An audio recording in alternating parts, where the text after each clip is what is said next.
एक फल विक्रेता कुल आमों को एक निश्चित कीमत पर बेचकर 20% का लाभ कमाता है। यदि वह प्रत्येक आम पर 1 रुपया और अधिक लेता तो 40% लाभ कमाता। तो पहली स्थिति में आम का विक्रय मूल्य क्या है? ठीक है, ये क्वेश्चन है। तो इसमें क्वेश्चन में जो पूछा गया है इसका सॉल्यूशन ये है कि पहले जो है इसमें लाभ हो रहा था 20%, बाद में होने लगा 40%। तो लाभ में कितने की वृद्धि हो गई? 20% की। लाभ में 20% की वृद्धि हुई है और रुपए में कितने की हुई है? 1 रुपये की। तो अब मुझे जो पहले लाभ हो रहा था 20% का, मतलब मुझसे 120 की वैल्यू पूछी है। तो इसको 120 कैसे बनाया जाएगा? तो इसको 120 बनाने के लिए इसमें 6 का गुणा करना पड़ेगा, इधर भी 6 का गुणा करना पड़ेगा। जब 6 गुणा कर देंगे तो क्या आंसर कितना आ जाएगा? इसका 6 आ जाएगा। ये इसका आंसर है। Question number 2। क्वेश्चन नंबर 2 है 3310 रुपये के ऋण को 3 समान वार्षिक किस्तों में चुकता करना है। किस्त वाला क्वेश्चन है, 3 किस्तों में चुकाना है। यदि चक्रवृद्धि ब्याज की दर 10% प्रति वर्ष है तो प्रत्येक किस्त की राशि कितनी होगी? तो प्रत्येक किस्त का मान पूछा है। ठीक है जी, इसका सॉल्यूशन देखते हैं। तो इस क्वेश्चन के अंदर जो धन दे रखा है 330 रुपये दे रखा है। रेट दे रखा है आपका 10%। रेट आपका 10% दे रखा है। ठीक है, तो 10% को लिखेंगे 1/10, तो कितना हो जाएगा? 11/10। ओके, तो मतलब एक साल में 10 से कितने होंगे? 11 रुपये हो जाएंगे। एक साल में 10 से ये 11 हो जाएंगे। 10 से कितना हो जाएगा? ये 11 हो जाएगा। 2 साल में कितना है? 10 का स्क्वायर करेंगे तो 100 आएगा और ये कितना हो जाएगा? 121। 3 साल में कितना होगा? ये 1000 हो जाएगा। ये कितना हो जाएगा? इसमें 11 का गुणा 13 से 31 हो जाएगा। ठीक है, तो पहले ऐसे रखेंगे, दूसरी बार में स्क्वायर कर लेंगे, तीसरी बार में क्यू कर लेंगे। लेकिन किस्त तो प्रत्येक किस्त कैसी है? समान है। तो मतलब प्रत्येक किस्त कितनी होनी चाहिए? 1331 होनी चाहिए। तो क्या करना पड़ेगा हमें?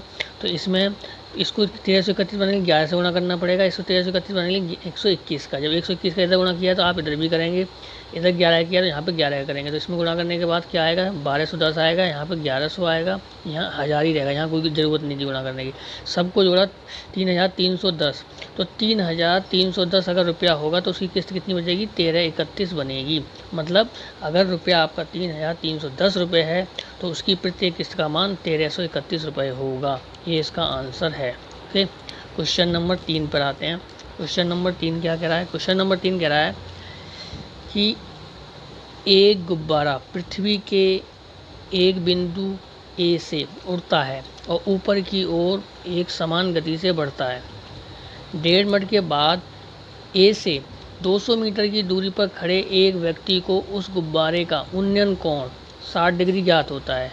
तो गुब्बारे की गति क्या है? ठीक है ना, तो इसके अंदर हम इसका सॉल्यूशन देखते हैं। ये रहा, इसको देखेंगे तो आप देखिए एक गुब्बारा था, यहाँ बिंदु ए था, ये बिंदु ए था। ए से उड़ना स्टार्ट किया, ऊपर की ओर जा रहा है। ठीक है, ऊपर की ओर जा रहा है। ए से 200 मीटर की दूरी पर खड़े व्यक्ति को, अब ये है ना, 200 मीटर की दूरी पर खड़े व्यक्ति को कितने गुब्बारे को 200 मीटर की दूरी पर कोई व्यक्ति यहाँ पर खड़ा हुआ है। इस गुब्बारे को, यहाँ गुब्बारा ये पहुँच गया, इस गुब्बारे को देख रहा है। तो यहाँ से यहाँ तक कोण कितना बना रहा है? 60 डिग्री बना रहा है। लेकिन जब ये यहाँ से यहाँ तक उड़ा, यहाँ से यहाँ तक पहुँचने में से समय कितना लगा? 1.5 मिनट लगा। 1.5 मिनट का मतलब 90 सेकंड लगे। यहाँ से यहाँ पर पहुँचने में 90 सेकंड। यहाँ से यहाँ तक की डिस्टेंस 200 मीटर दे रखी है। तो क्योंकि ये 60 है, यहाँ 1 होता है तो √3 होता है। तो यहाँ पे 200, यहाँ पे कितना होगा? 200 √3। तो हमें ये कह सकता हूँ ये 200 √3 की जो दूरी है 1.5 मिनट में तय की है, मतलब 90 सेकंड में। तो यहाँ पे कितना आएगा? 200 √3/90।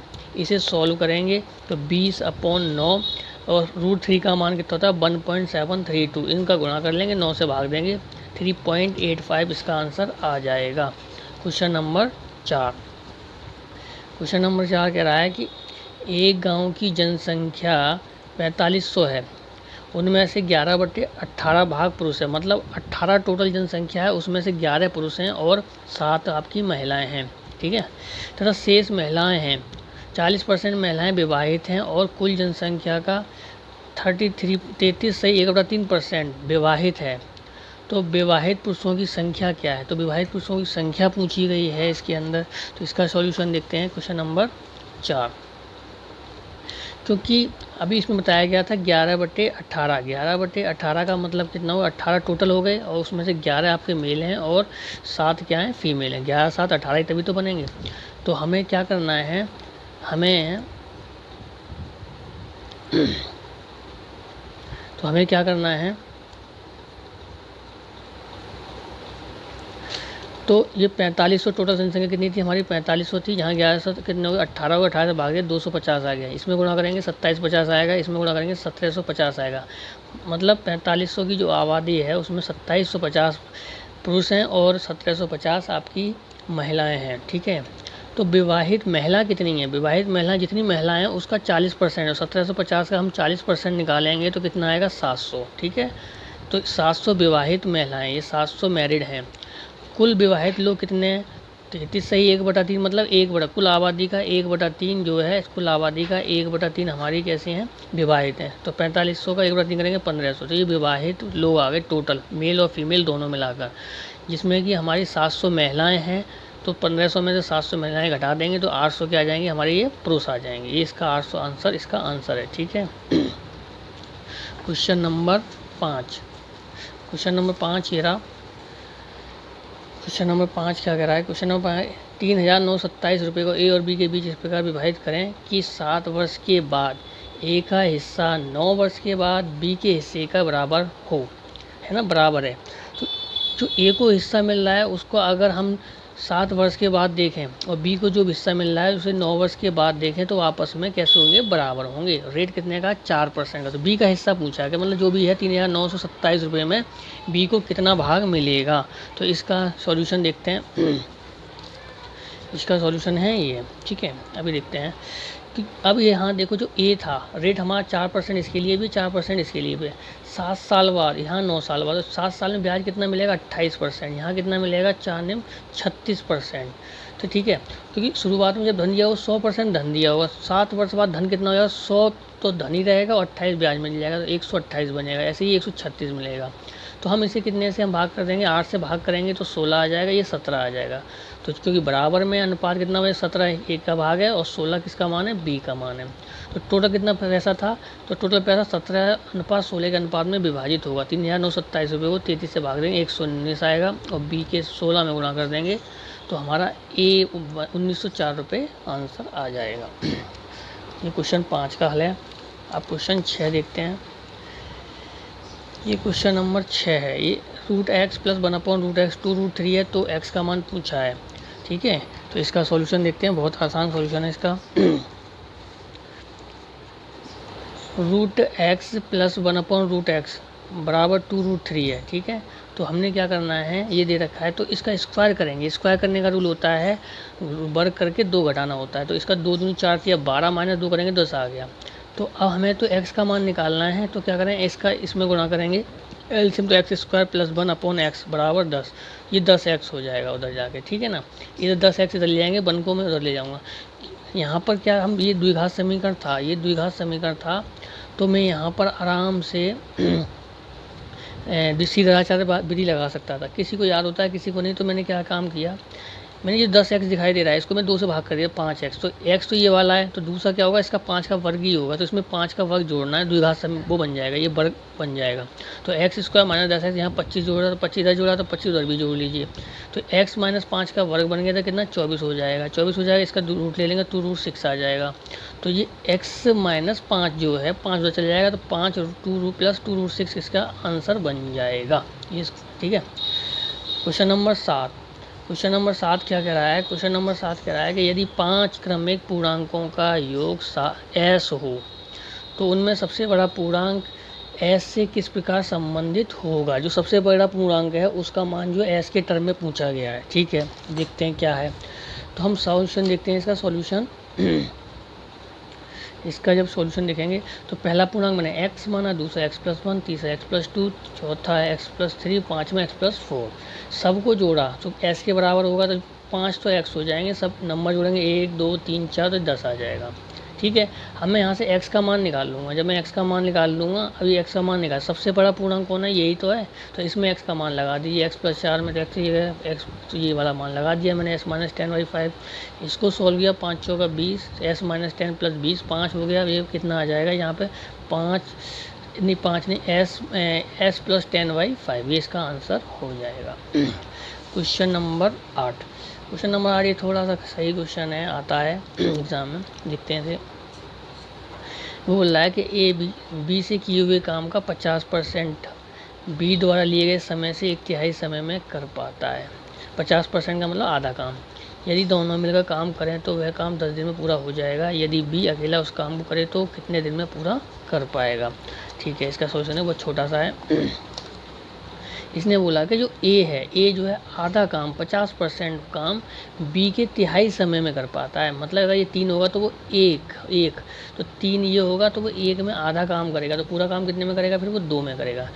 फिर देखेंगे के बाद ये अगर 1/3 ए कितना ले रहा है, 1/3 समय ले रहा है आधा काम करने में, तो इसे 3 माना, 3 का 1/3 1 आएगा। तो 1 में आधा काम होगा तो पूरा कितने में होगा, 2 में हो पाएगा। ठीक है, तो इसका एलसीएम कितना आएगा, 6, 2 3 6, 3 दूनी 6। तो 1 दिन का काम आ गए, दोनों ने मिलकर काम खत्म किया है 10 दिन में। टोटल वर्क कितना बनेगा आपका, 5 × 10 तो 50 आ जाएगा। अब इस पूरे काम को किससे कराना है, 20 से, तो 2 से इसे भाग कर देंगे तो 25 इसका आंसर आ जाएगा। क्वेश्चन नंबर 9 देखेंगे।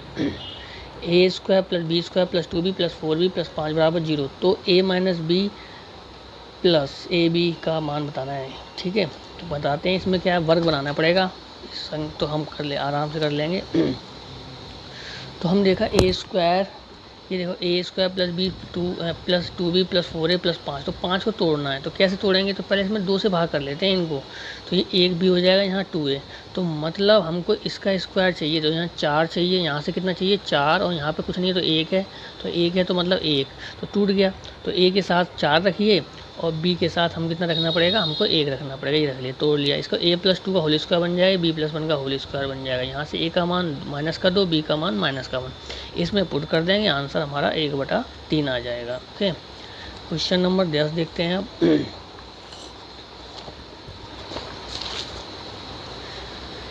Question number 10,